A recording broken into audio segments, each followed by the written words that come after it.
Hi everyone, let's join me back in Montreal on Saturday morning ahead of day 3 of Terra Mysticon 2023.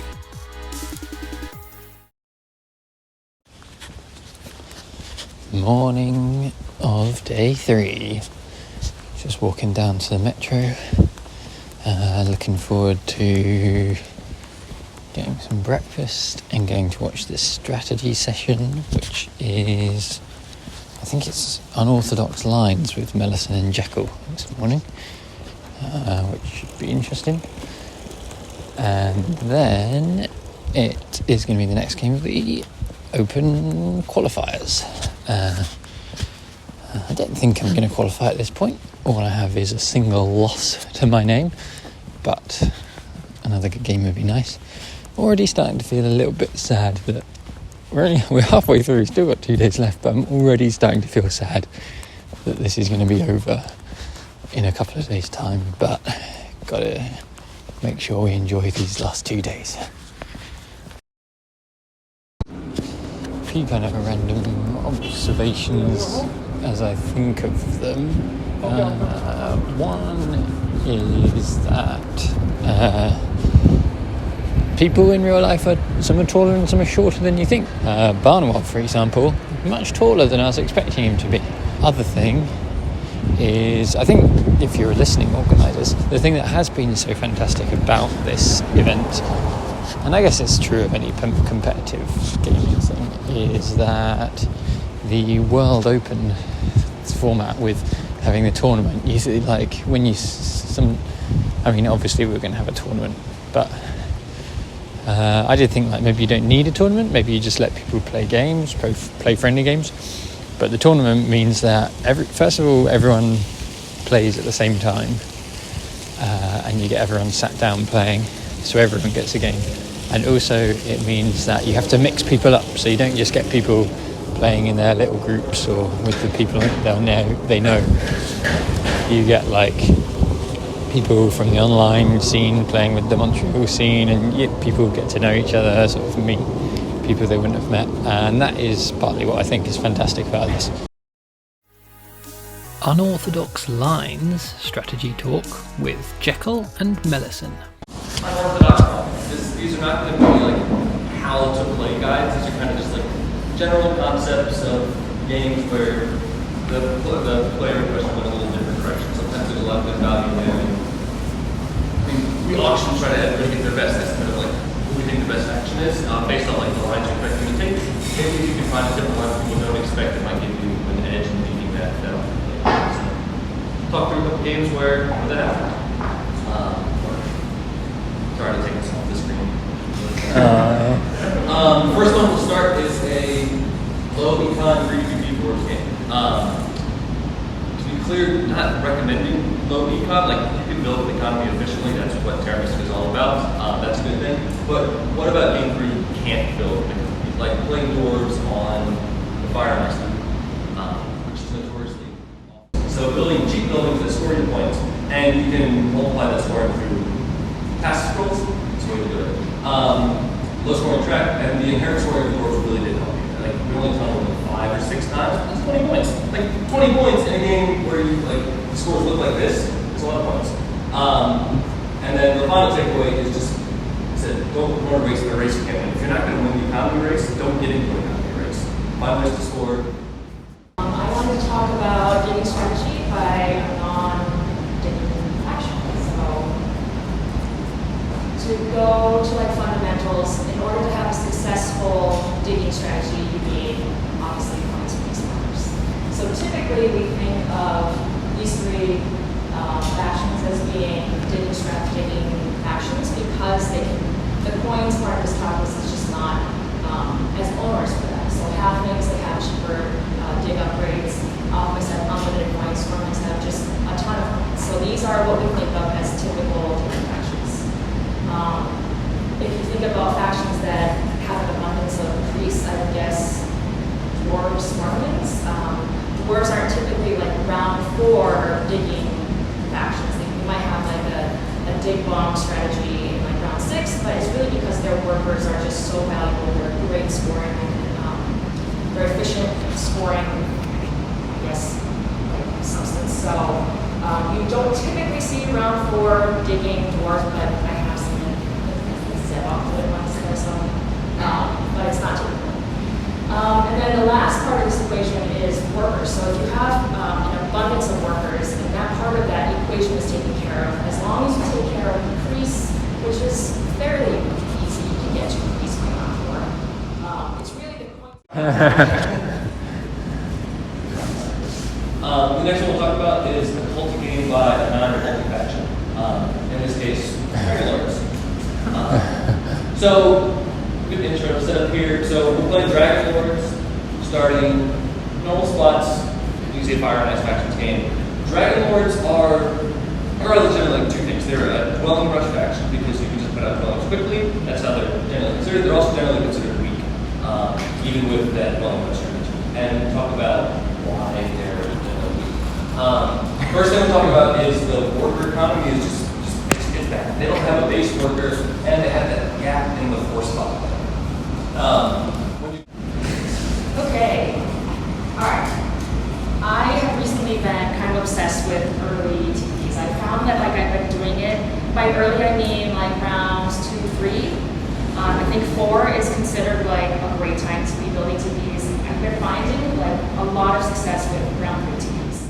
And I really attribute it to the round 3 TPs. I think that that helped to get freeze up workers as long as like I get the worker econ. And basically off of cults, I get 9 workers, so 4 from air, 5 from fire, and like the points from the TPs.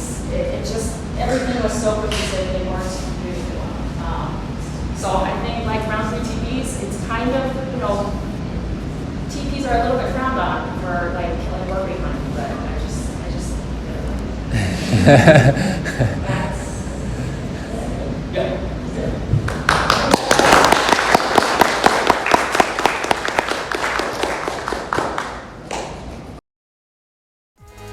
Game 4 of the qualifiers for the Terra Mystica World Open. Well, bloody play Terra Mysticon. Actually play Terra Mysticon. I've seen that talk by Jacqueline Mellison, and I'm going to be playing all the super fancy. Does Aaron know how this works? Aaron? You know what I mean? Sorry, Eric's struggling with the PA to get the.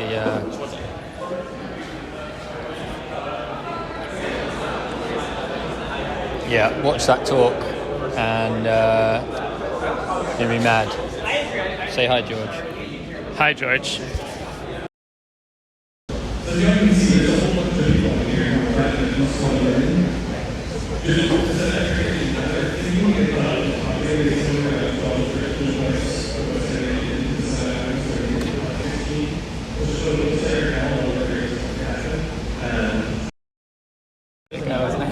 Thank you. How much do you have? Like, Quite a lot. I think I'm going to make something. Yeah, Okay. I've like. I don't know how good it will be. Alright. Got the tennis Atmos.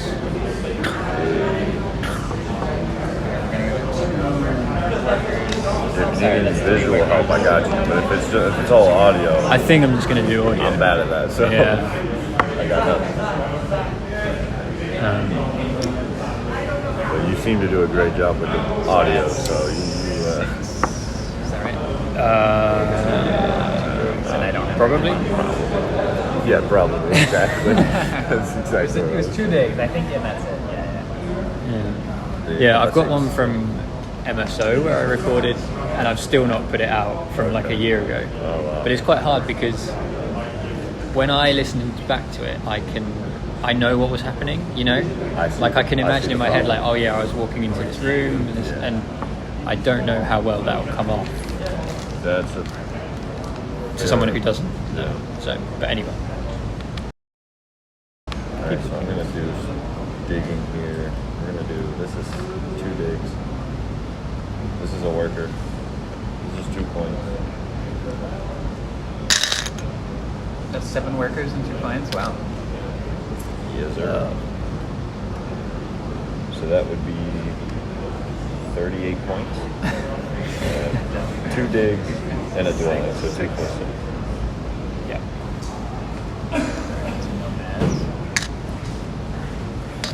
Got another dwelling. Yeah, that's a leech for you. My God. Oh, and 2 more points. Game 4 post-game chat. Zoras on the stream, Claybo in person. Zoras winner interview. Hello, Doris. Nice of you to join us. Wow, that was amazing. And yeah, we're saying that witches, engineers, very tricky. You chose to put that in. You're gonna like ask players to figure this out. Yeah, it's a horror. I felt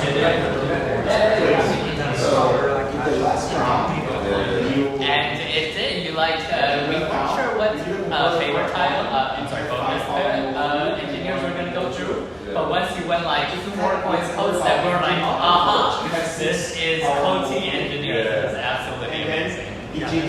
I saw this lady. Yeah, but if you had kept double D. Yes.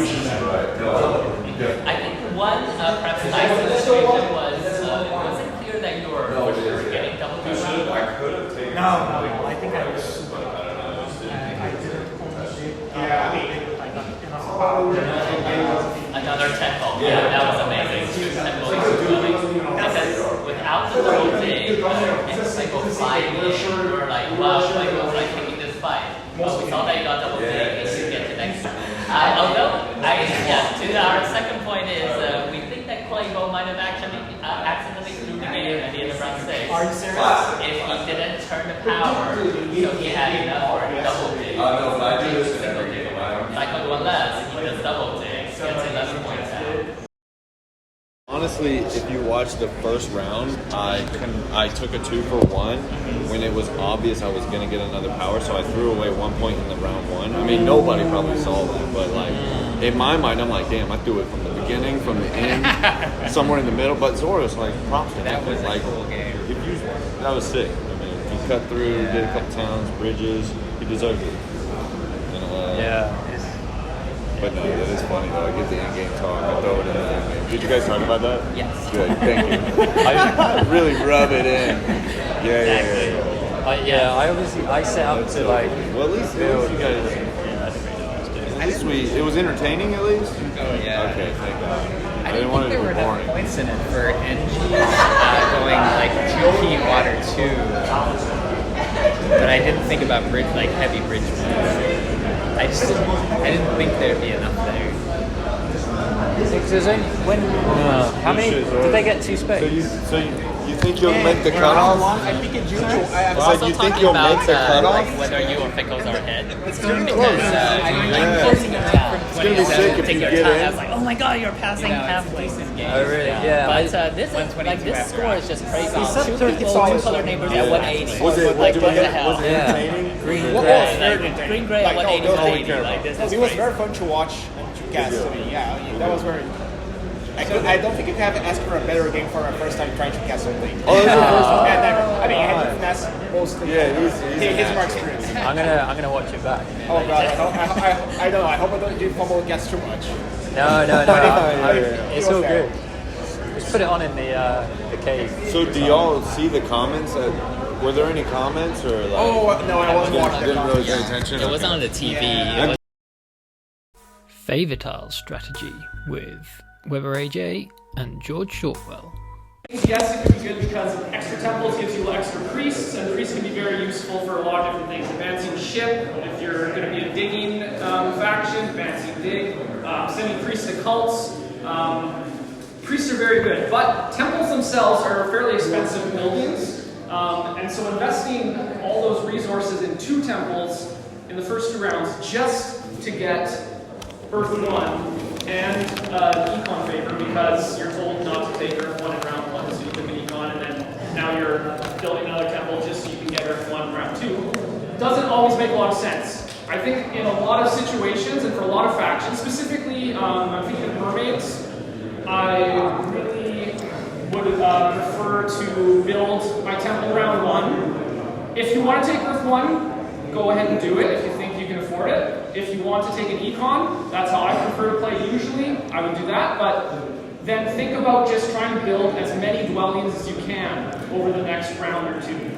Because getting your economy through workers is the biggest thing in Terra Mystica. And so instead of spending 4 workers and 8 coins to build another temple and removing a dwelling from your board, so removing worker production, just so you can get Earth 1 in round 2, doesn't make a lot of sense. I would much rather prefer to build as many dwellings as I can. And specifically on the mermaid example, because they have their shipping ability, advancing the ship and trying to get all these different free lake hexes can be a better way to build your economy and just worry about points later.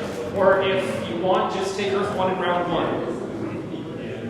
I just quickly came up with a list of common 2 early favorite factions. Chaos Magicians, right? Darklings, Temple into an SA, NG often are 2 temples at the end of round 2. Cultists and Halflings for various reasons. Fakirs for sure, they have utility in them. Mermaids aren't really on that list. Warren, which is, and of course things are contextual. You'll see double temple alchemists. I don't want to get down into the crazy detail. But these are generally speaking, pretty safe bet. Most game plans when you play with these end up with 2 favors in round 2. I think that's pretty straightforward. So if you're playing one of these, playing cultists, 1, 2 temples at the end of round 2, take her 2 in round 1 and 1 in round 2, that kind of thing. That again, but I'm going to record it for the podcast. This seems important.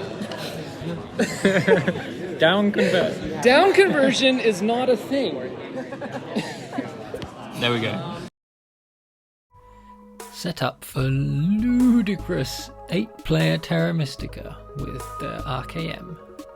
Alchemists are wood, darklings are plastic. This is how you see it. And it's important to distinguish between these 2 boards. On this board is all the plastic factions, on this board is the wood factions. And it's also important to distinguish, this is the priest supply for the wood factions, and this is the supply for the plastic factions. And somehow the dwarf priests are missing. I don't know, we gotta get them. Are those just not? These are not priests. Yeah, so basically this is just one house board, but we, for visualization, we What did you?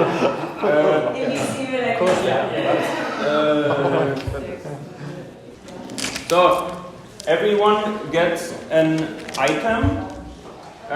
Here, you get an item. You get an item. You get an item. And you? Max? So wait, we're playing horseshoes? Basically. Yeah, okay. So now we have this line, and everyone will throw his item, and whoever is closest to this line will pick first, and second closest second, and so on. There we go, ready to start. Alright, we're gonna throw one of these. Oh, okay.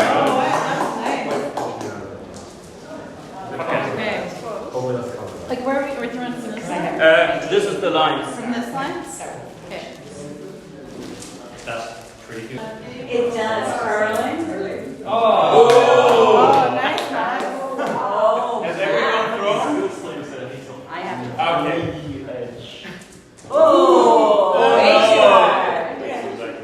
Okay. Please, someone make the round bonuses, the setup. There's the round bonus, make a setup, and I determine the order. So the first one is going to be Max, and the second is the Great Priest. That was me. Okay. The third is going to be the Blue Priest. That's me.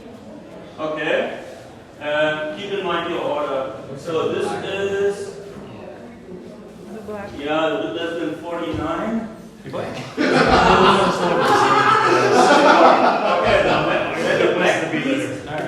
Okay, so these are the 9 that are available? Yes.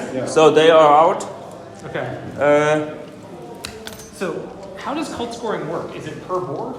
So basically, this is only one board. We only use two to distinguish between the wood faction and the plastic factions. So there's 2 3s and 6 2s for each ball? Yes. Let's say somebody makes it to the top of fire on this board.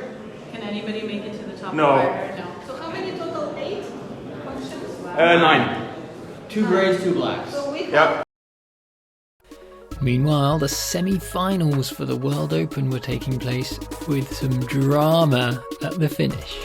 Didn't see that. Yeah, me neither. Is there a tiebreaker? I think they literally want to know the answer. And then it's no time. They don't have a time. But is it like on the seeding of the previous? I think 5-player tournaments. Yeah. They both go.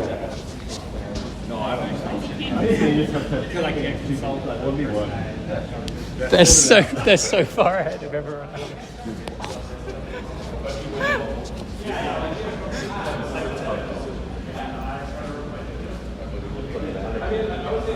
An inquiry.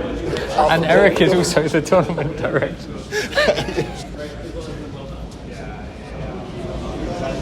You have the worst. Yeah, 5-player final. I have no idea how to play. That has to be it. No. I can't tell if you're meeting or not.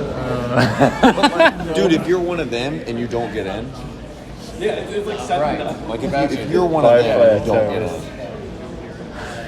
Dude, that's the dream. They both get into the finals, even though they're in the same. Yeah, that's true. We did want them both. Like, unbelievable. Is that thing still recording? Yeah. Thank God, because that needs to be in there.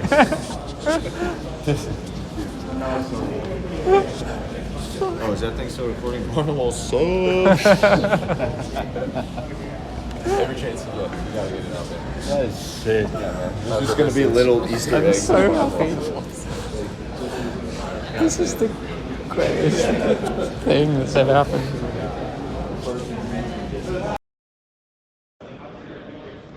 Okay, Deep Finesse and Nerd Cube were in the semi-final of the tournament, and the winner goes through to the final of the Terra Mysticon World Open, playing live, and they've tied. They've tied on like 180 points, and they've both thrashed the other people in the semi-final, and no one knows what the tiebreaker is. They've tied, and we don't know who's going into the final. You're up over there, but I don't know if it's. What's occurred? Another tie. Yeah, collect more points. Exclusive of those that will use. No, that's what.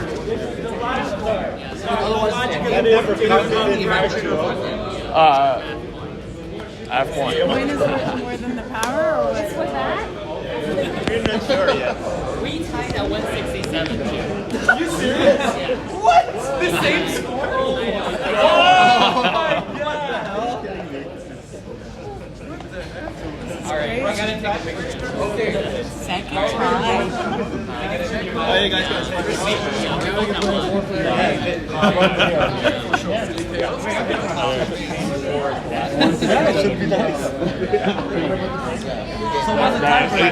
They're figuring it out right now. They're figuring it out right now. Chaos. It looks like you're in a bad spot. You put 167. Did any be almost did it? It's all Did any be nice. almost did it? Who's actually taking? Okay. Same score as the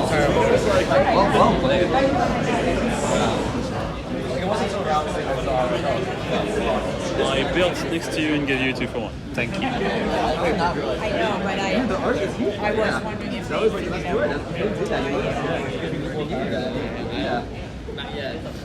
this is great. Another tie? Yeah, it's true. It's endgame. I thought that's what they did in the other one. I don't want to swear. Okay, so apparently Nerdcube has won that tiebreaker. And then on the other, there were 4 semi-final games because it's winner takes all. In the other semi-final game, Jekyll and Chris Ho also tied, and they also tied on exactly the same number of points as Deep Finesse and Nerdcube. And we think Jekyll has won that tiebreaker. So Jekyll and Nerdcube both winning on a tiebreaker on the same number of points. The whole thing has gone mad. Called it. Fucking told you. Who won? Who won? Who won? Who won? Who won? George won. George won. Yeah, sorry. Well done, George. Congrats, George. How many you got 15 shots? You're almost 16 shots now. Yeah, 15 with the big advance. What? Yeah. Shit. Wait, how do you get so many structures? Wait, you guys didn't tie? You're supposed to. You're supposed to. I know that was tie. good Cold I had 2 temple 5 dwellings on the round 2. With Earth 2, Earth 1. Okay, I gotta see the stream. That's ridiculous. How do you get 2 doubles 5? 2 doubles 5 goes in a round 2? I got double spade in rounds 1 and 2. Plus a bonus spade. That's pretty good. Have you ever heard of 2 temples 5 dwellings coldest into round 2? I don't know if I've ever seen that before. Yeah. 2 temples 4 dwellings. Usually 2 and 4. A 5. Yeah, that was literally a coder stuff. Whoa! I'm happy for it. Wait, hold on.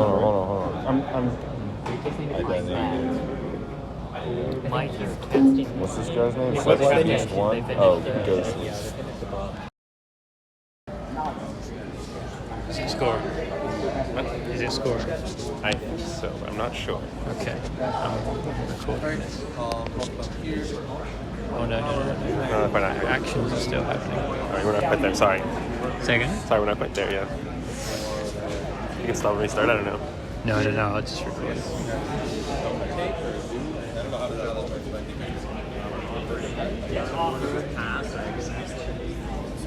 You accept? Yeah. Alright, pass. 0 points. Alright guys, just count it up, let's be real careful, okay?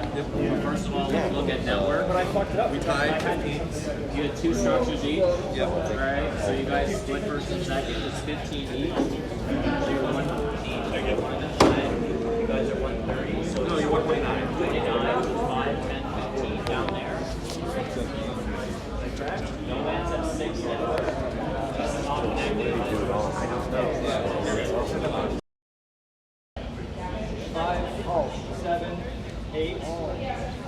I count 34 resources. Yeah, I have 11 points. 146 was to 157. Yeah. Wow. I had to accept your leech to win. I lose a point if you lose 3. Yeah, because he beats you on network. He couldn't build his last dwelling. If I accept his leech, he can build it. Yeah, I was expecting you to take it, so I'm getting that one. That's a puzzle!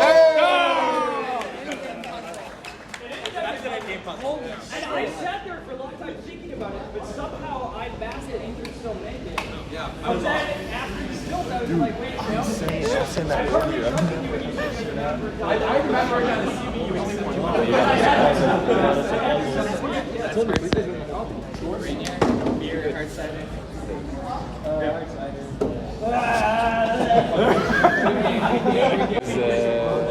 Engineers. Who won? Felipe! You won? Yeah.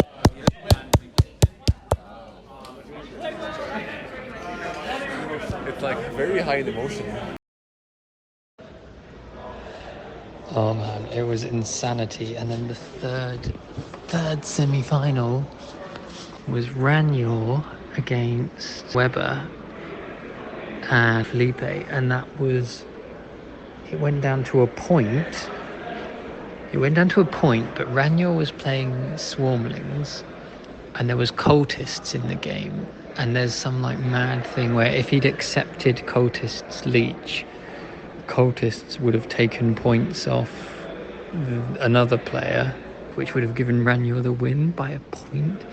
And the third, it was like deathly silence around while they like carefully counted it out, and Ryan was like, I've lost it, I should have accepted the leech. And it was insane. And so 2 semi-finals of this tournament were tiebreakers, and then the third was decided by a point, and then in the fourth George Shortwell won it by like a normal amount, just like a standard sort of finish. But just absolute mad, like the whole room was going crazy watching. Total madness. Table atmosphere from the fan factions. final match.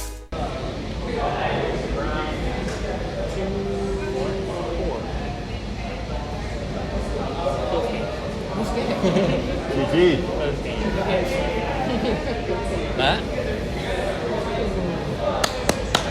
Fix. Well played. Seems like the deserved winner. Thanks so much for organising it though, seriously, that was super cool. Glad we got to do it. It was super fun. Playing these in person for the first time. It's actually made me Really cool. Okay, that is day 3 done. Absolute brilliant insanity. I can't. I'm walking out of the venue, and it was brilliant. That was just so incredible. I'm not going to go through everything, I don't think, now, because it's too much. I need to try and remember the whole day. But the finish of the semi-final matches, which I got audio from, 3 of those games, the way it ended was incredible to watch and be in the room while that happened. That was the same time as doing the ludicrous high player count Terra, but yeah, just an awesome day, and I'll come back and try and piece together and remember exactly what went on, because it was just the best. Okay, here we go. I've been on the metro, I've gathered my thoughts, I think I've just about worked it out. Here is the story of the day, and if I thought Terra Mysticon couldn't get any better, today it really did. Today was just incredible. Everything that was great about it, I think. So here we go. First of all, it started with Eitengast, kindly getting me and a few others some bagels. So I was keen to have a bagel for brekkie, and asked on the Discord if there were any recommendations, and Eitengast said, "Don't worry, I'll get them," from the place that I had on my list to visit and I hadn't managed to get to, so that ticked anything off my list. So if you're listening, thank you very much, that was greatly appreciated, set me up for the day. Then early strategy session of Jekyll and Mellison talking about unorthodox lines, which was really cool. I really like how they went through it, how they explained stuff, made you think, inspired you to do some mad things in the following qualifier game. Qualifiers started and we drew tables. I drew the table, went over, and then Zoras wandered over as well with the same card in his hand. He's like, I'm playing Zoras again. And then over wanders Claybo. It's Claybo. And then Mr. Fickles shows up. And it's like, we got ourselves a game here, guys. Yeah, at that point, we start unpacking the box, getting the pieces ready, and we're like, in our arrogance, we're like, we're kind of a big deal, us guys. We're probably going to be the feature table, right? I think Claybo went over to Bizzle and was like, "Hey Bizzle, come on, we're the feature table, get us on the stream." Yeah. And so Chris did so. He was like, "Yeah, go on, get on the streaming table." So we wandered over. In our arrogance of being big names in the small Terra Mysticon world, we didn't realise that there was actually another really stacked table that had also been formed of, it was like Terra Steel, George Shortwell, I can't even remember, but 4 other big names. Kyle Voxfini was on that table as well, and those guys are actually vying for qualification between them. So that was actually a huge table that we just kicked to the back of the room and didn't get streamed as they were fighting for qualification. But I think we put on a good show for the folks watching at home anyway. We had Deep Finesse and Felipe Bart commentating on us, and yeah, I think we gave them something to watch.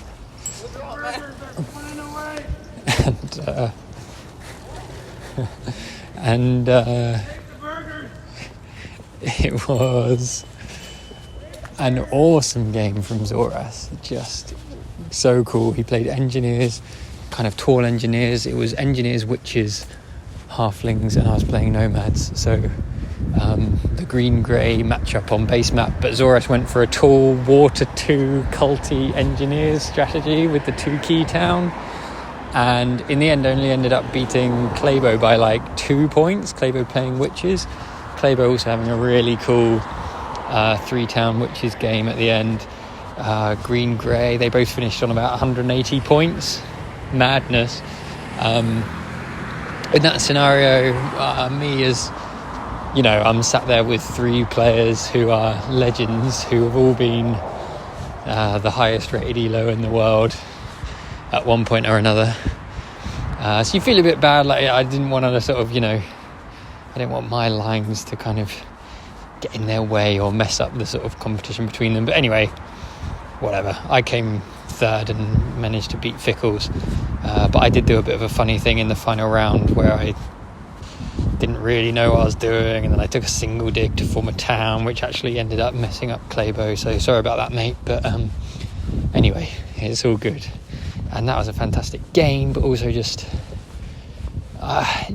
like so enjoyable. Sat there with 3 lovely people, just, you know, playing, talking in the morning. I said it to them, but yeah, that was just like thoroughly enjoyable playing that game, larking around a bit for the camera as well, because we knew we were on stream, and yeah, truly great.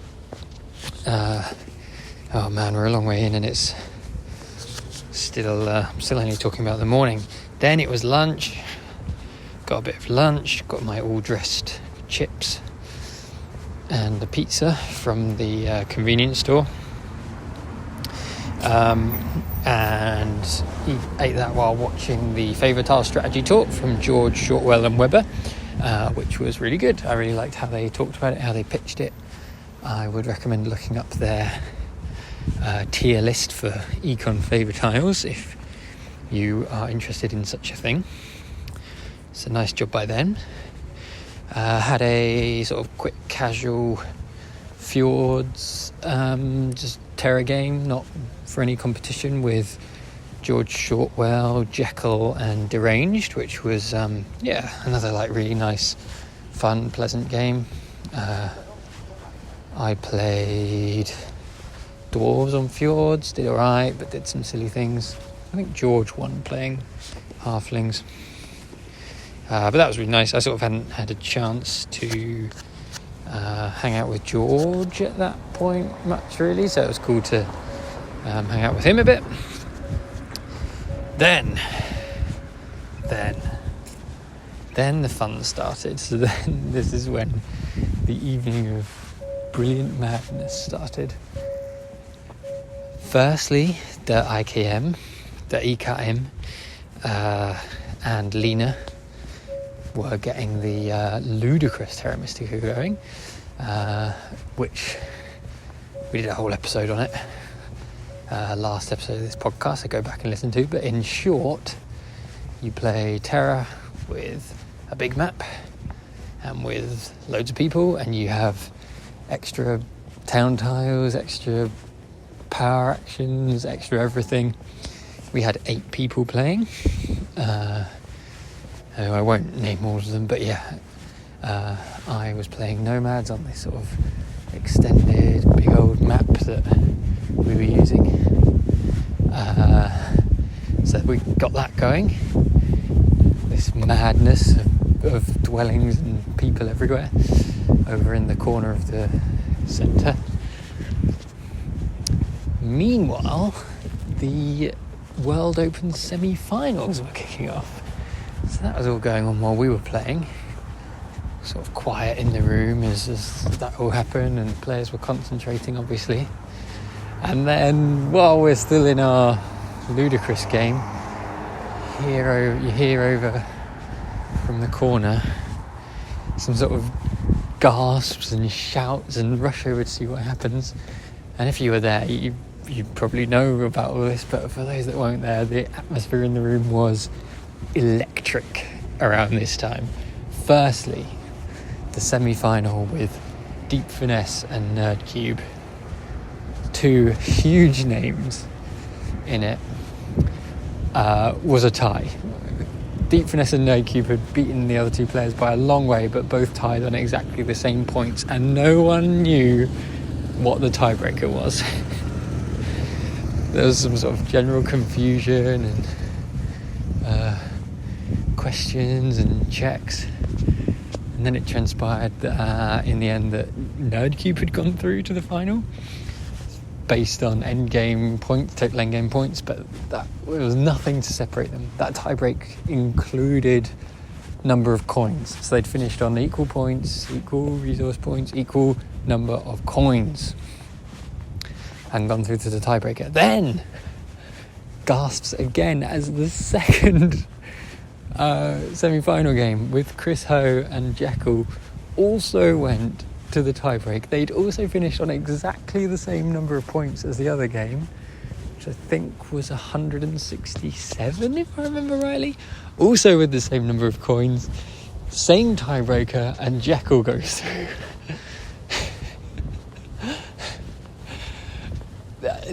Like, I was losing my mind, everyone was losing their minds.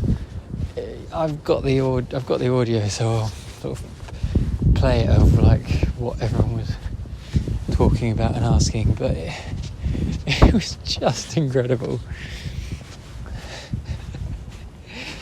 I don't think it was at this point, but at one point I took a screenshot of my Apple Watch heart rate. It was 129 beats per minute just from watching what was going on. The third semi-final then, again, like, it's complicated to explain, but essentially Ryan Ranier playing Swarmlings had gone for like a full Hordelings strategy with, playing tall, I think, and amassing lots of resources for in-game scoring. Another player was Cultists, and if Ryan had accepted Cultist's leech, it would have meant that Cultist would overtake Felipe Bart, which would have sort of knocked enough points off Felipe Bart that Ryan would have won, but it didn't happen, and so Felipe Bart ended up going through by a single point in the other game. Everyone just gathered around this Terra Mystica table just watching this unfold, like gasping and just incredible drama. The other table, which was actually sort of in the end the least eventful one, was the feature table, which was streamed. Folks were watching that on the big TV, and that featured, but that was a really stacked table with Chris Bizzle, George Shortwell, Husky Haru, who was a fellow Brit, my good friend Husky. It was cool to see her up there with the big names. She played really well in the qualifiers, which was really cool. And who was the other person at the table? Zoras was on that table too, but George took it down by a decent margin, so no real drama on that one. But that was the semi-finals. That was done. After all of that calmed down, and we then finished our ludicrous game, which we actually got done in a reasonable amount of time. We were sort of worried how long it would take, but in the end we sort of hurried it along and we got it done in, hours, which is not bad for an 8-player game. A few hours, and that was cool. I got second with a fun. I sort of realised that the map we were playing on, there's 2 shipping nomads. You could get loads of dwellings down. I built a big economy but then sort of ran out of end game scoring, didn't have scoring favours, so it was just relying on the track, but only got one town in the town round at the end, blah blah blah. Max, playing Mermaids, won that, so congrats to him. And then that was sort of mostly the end of the drama, but there was still, while all of that was sort of going on and being discussed, there was the fan factions final of the tournament going on. So actually, I guess the Gaia project, the Gaia project, was that the final? I guess it was at some point. Not sure what happened with that, but anyway, went over to watch the sort of the fan factions final, which after all the drama of everything else was kind of wrapping up relatively slowly, relatively quietly and calmly. I think everyone had too much drama by that point, but watched Matt the Lesser take that down, playing, I think, Children of the Worm, which I don't know, but I think it feels like the correct outcome for that tournament was that Matt won the Fan Factions tournament, given that he's sort of done so much work on furthering the strategy knowledge of the fan factions and worked on playing them and developing the strategy for them. So I think it seems very fitting that he won that. He beat Deep Finesse, Simon Bay, and Ghostly in the final, so another really good table. Although it had been quite funny up to that point to see Ghostly, who has I think he'll admit he doesn't really have any interest in fan factions, going on a bit of a, I won't use the word lucky, but a bit of a cool run in the fan factions tournament, despite that not being Ghostly's bag. He'd made it to the final, but yeah, Matt got him in the final and won, and that was that. Then yeah, sort of chilled at that point and ready to go. And I've been talking for too long about this, but I think just everything there showed what an awesome event this has been, with like really competitive play, but kind of good-natured, fun, enthusiastic people discussing these games afterwards. Gasps and excitement from the crowd as they watch this. Meanwhile, in the background, a bunch of people just playing 8-player Terra Mystica, because that's a thing that you can do. Shows the kind of like the breadth of this event and what great people are there and what great sort of a tournament this has been that's organised. It's past midnight now. I'm going back to get some sleep ahead of the final day and ahead of leaving Montreal after the end of the convention tomorrow. It's going to be sad to see it finish, but I am beyond excited for the final of the World Open tournament. Based on the atmosphere for the semis, I think it's going to be electric again. I think we're going to have a great time watching, seeing what happens. The final is going to be, I guess, Jekyll, Nerdcube, Felipe Bart, and George Shortwell. So that's going to be just great. It's going to be awesome. We'll see how it goes tomorrow. Try and get some audio and enjoy the final day of the Terra Mystica convention. Join us next time for the final day of Terra Mysticon and the final of the Terra Mysticon World Open. Ghostly, who is going to win the Terra Mystica World Open final today? Oh, good question. George Shortwell ahead of the final, how are you feeling? Extremely confident.